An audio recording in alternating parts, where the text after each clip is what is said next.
بسم الله الرحمن الرحيم والصلاة والسلام على أشرف المرسلين. Salam alaikum, bonjour tout le monde. Aujourd'hui, on va voir ensemble d'autres exercices avec solution, toujours sur le module théorie de signal. J'ai proposé sur la vidéo précédente que vous préparez les deux exercices pour cette vidéo. Donc, avant de faire la solution, il faut vous-même essayer de faire la solution et après, vous comparez vos résultats avec les résultats dans la vidéo, d'accord? Dans cet exercice, on vous demande de tracer les signaux suivants. Nous avons le premier signal x1 de t qui est égal à t sur la valeur absolue de t. D'accord? Donc, t sur la valeur absolue de t. Deuxième signal, c'est x2 de t qui est égal à a Dirac de t. Troisième signal, c'est x3 de t qui est égal à a Dirac de t moins 2. x4 de t égale à a Dirac de t moins 2 plus b Dirac de t plus 2. Sachant que Dirac de t, c'est l'impulsion de Dirac. On passe au deuxième exercice. Cette fois-ci, on vous donne la représentation graphique des signaux et on vous demande de donner l'équation mathématique. Sachant que pour x1 de t qui est égal à moins 1, l'intervalle entre moins 2 et 0 est égal à plus 1, l'intervalle entre 0 et 2. x2 de t, c'est un signal exponentiel décroissante avec une amplitude égale à 1. x3 de t égale à plus 1, l'intervalle de moins l'infini à 0 égale à moins 1, l'intervalle de 0 à plus l'infini. Je vous propose un autre exercice où là, on va le laisser après.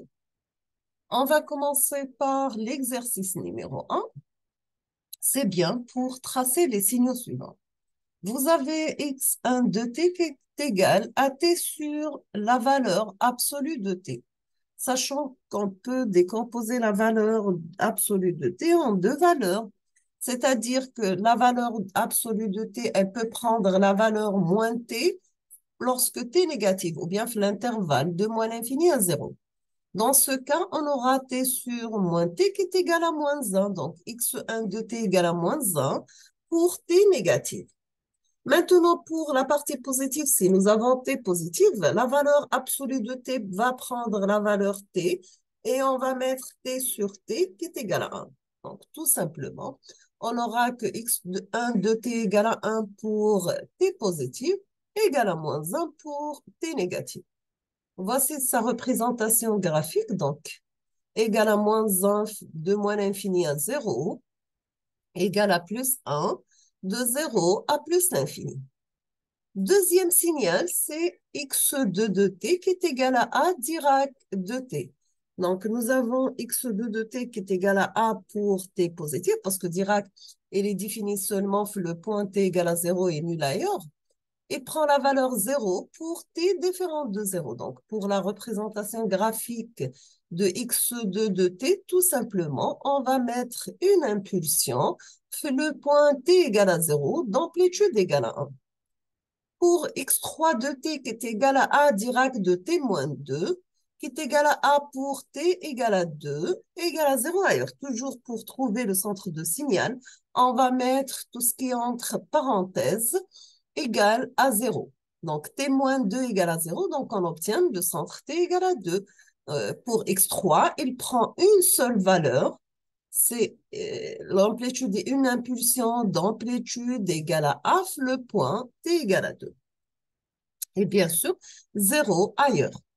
Maintenant, pour x4 de t qui est égal à a Dirac de t moins 2 plus b Dirac de t plus 2.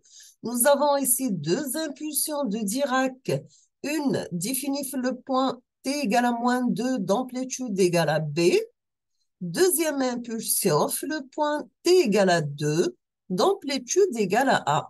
D'accord? J'ai proposé que a supérieur à b. On ne sait pas, d'accord? Ça peut être que a plus grand que b, tout simplement. On passe maintenant à la solution de l'exercice numéro 2.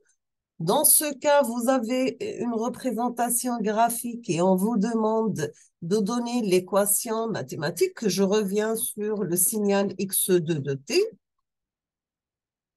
Donc, voici x1, pardon, de t. Il prend la valeur moins 2, et moins 1, pardon, l'intervalle entre moins 2 et 0. Il prend la valeur 1, l'intervalle entre 0 et 2. Donc, l'amplitude, nous avons deux fonctions portes.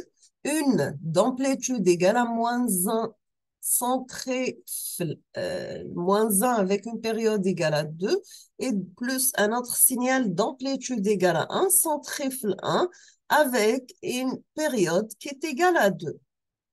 Pour le signal x2, donc nous avons une exponentielle décroissante causale définie 0 plus l'infini d'amplitude égale à A. Donc on peut la mettre la forme A exponentielle moins t par l'échelon U de t. C'est clair. On termine avec x3 de t qui est égal à signe de moins t. Donc, on peut avoir moins signe de t parce que la fonction sin, c'est une fonction impaire. Donc, il prend la valeur plus 1 pour t négatif et moins 1 pour t négatif. Sachant que la réalité, la fonction signe de t, c'est moins signe de t. Signe de t, elle prend la valeur moins 1 pour t négatif et elle prend la valeur plus 1 pour t positif. D'accord? On a terminé la solution des deux exercices. Je vous propose de préparer l'exercice numéro 3 pour la prochaine vidéo, Inch'Allah. Donc, dans cet exercice, on vous demande de calculer l'énergie et la puissance des signaux suivants. Calculer l'énergie et la puissance des signaux suivants. Le premier signal x1 de t qui est égal à la fonction échelon u de t. Donc, x1 de t prend la valeur 1 pour t positif et prend la valeur 0 pour t négative. Deuxième signal, x2 de t, c'est la fonction rampe. T causale, donc définie de 0 à plus l'infini. Troisième signal, nous avons x3 de t qui est égal à a règle de t sur grand T. D'accord? Donc, là, on dit un signal rectangulaire. L'amplitude égale à A, le centre c'est 0 et la période égale à t. Quatrième signal, x4 de t, c'est a exponentielle moins at par l'échelon u de t. Sachant que petit a, il est positif. S'il est négatif, on aura au lieu de exponentielle moins at, exponentielle plus at, d'accord? Multiplier l'échelon u de t, donc notre signal est défini seulement l'intervalle de 0 à plus l'infini, donc c'est un signal causal. Donc, on vous demande de calculer l'énergie et la puissance, sachant que pour calculer l'énergie et la puissance, vous devez connaître deux formules par cœur. Pour l'énergie, c'est l'intégrale de moins l'infini à plus l'infini de la valeur absolue de x de t au carré élevé au carré dt. Pour la puissance, donc c'est la limite de 1 sur grand t, l'intervalle entre moins t et plus t, de x de t en valeur absolue élevée au carré dt. D'accord? Nous sommes arrivés à la fin de cette vidéo. Je vous remercie infiniment pour votre attention. N'hésitez pas si vous avez des questions et à la prochaine vidéo, Inch'Allah. Merci beaucoup.